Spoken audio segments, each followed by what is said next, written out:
අයිබෝවන් හිතවත් මිත්‍රවරුණි අද කතාව විපක්ෂ එකතු වෙලා කරන්න යන වැඩක් ගැන මාතර තිබුණ සම්මන්ත්‍රණයක් ඒකබද්ධ විපක්ෂයක් හදන්න. ඒකේ අරමුණ පවතින දූෂිත ආණ්ඩුව පෙරලන්න කියලා ඒගොල්ලෝ කියන්නේ. ඒකට හැබැයි එකතු වෙලා හිටියා දැක්කම හිතාගන්න පුළුවන් මේ අය එකතු වෙලා හදන්න යන අදූෂිත ආණ්ඩුව මොන වගේ එකක්ද කියලා. රටට ස්ථාවර ප්‍රතිපත්ති අවශ්‍යයි. මේ එකතු වීම රටට අවශ්‍යයි කියන තැනට මේ ආපු නායකින්ට සහ මේ පිරිසට මගේ ස්තුතිය මම පුද කරනවා. ඒ එකමුතුකම මේ රටේ ගොඩනැගීමට අත්‍යවශ්‍යයි. ඒක නිසා මේ පටන් අරගෙන තියෙන ගමන අපි ඉදිරියටම ගෙනියමු. වංචා දූෂණ නඩු තියෙන නිමල් සිරිපාල, චාමර සම්පත්, රෝහිත අබේගුණවර්ධන, රාජපක්ෂලා, රාජිත, ජොන්ස්ටන් මේ ඇතුළු නඩේ මෙතන හිටිය. අර රාජගිරියේ අහිංසක තරුණයෙක් රියේ හප්පල අබ්බාඝාතයෙක් බවට පත් කළාය කියන ඒ හාද්‍යත් ඒකේ ප්‍රධාන පාට්‍යයක හිටියේ. කොහොමද?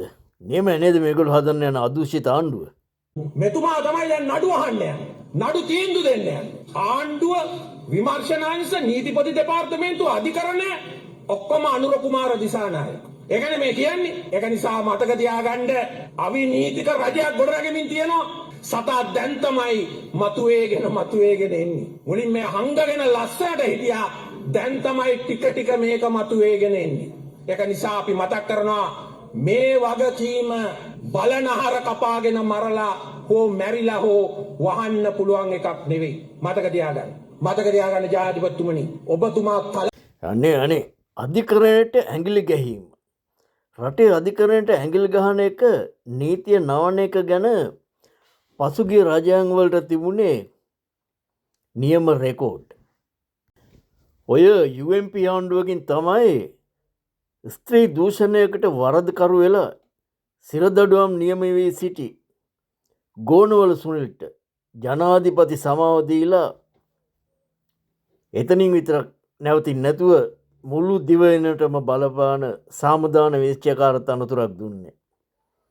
එයා හිරෙන් නිදහස් වෙලා උත්සව ශ්‍රීයෙන් ඇතා පිටින් ගෙන්න බවයි කියවෙන්නේ.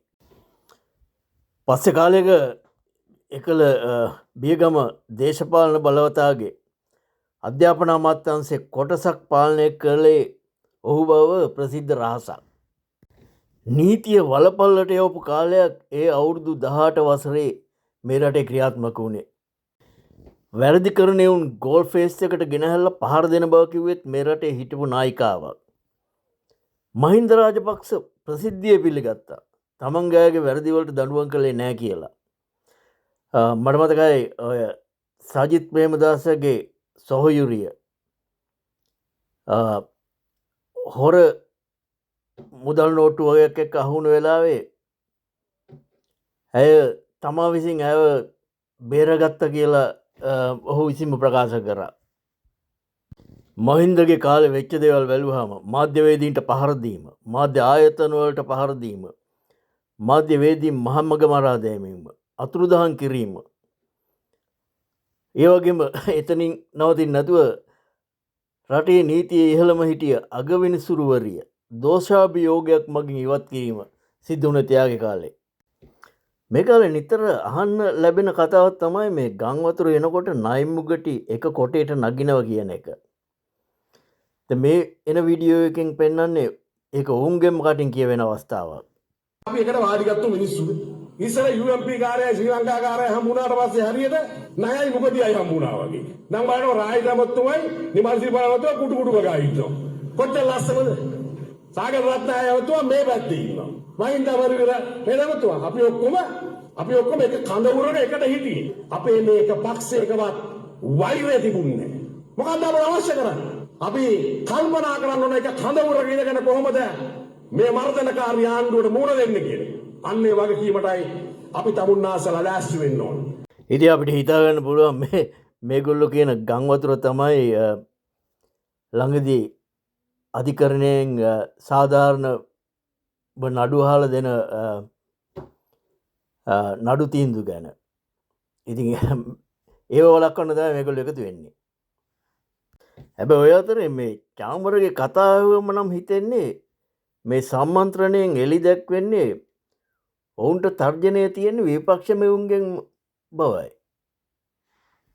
අපි මේ ආණ්ඩුව පෙරලන්න හැමෝම එක වාරක්යකට එක තැනක් හැටියට අපි ඔක්කොම එකතු වෙන්න ඕන. අපේ බල්ලෝ තමයි අපිට කොළඹ යන්න දෙන්නේ නැත්තේ. දැන් සමහර අපේ අය ඉන්නවා මේ ආණ්ඩුව පෙරලන්න දෙන්නේ නැතුව මේකටත් මේ හැදිලා යන වැඩේටත් කකුලෙන් අදිනවා.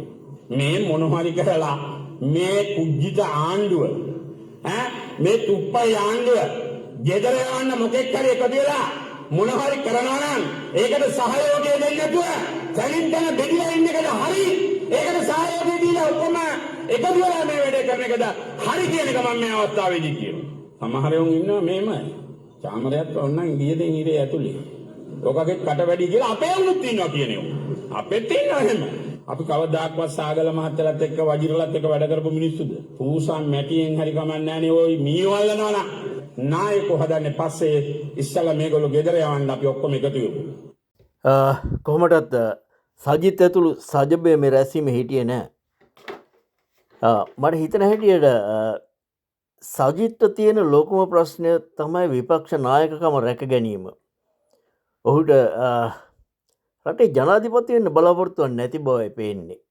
නමුත් විපක්ෂ නායකකම තමන්ගෙන් ගිලිහේ කියන බය ඔහුට තදින් දැනෙනවා කියලා මට නම් හිතෙන්නේ. එහෙනම් ප්‍රිය හිතවතුනි සමුගන්නයි සූදානම.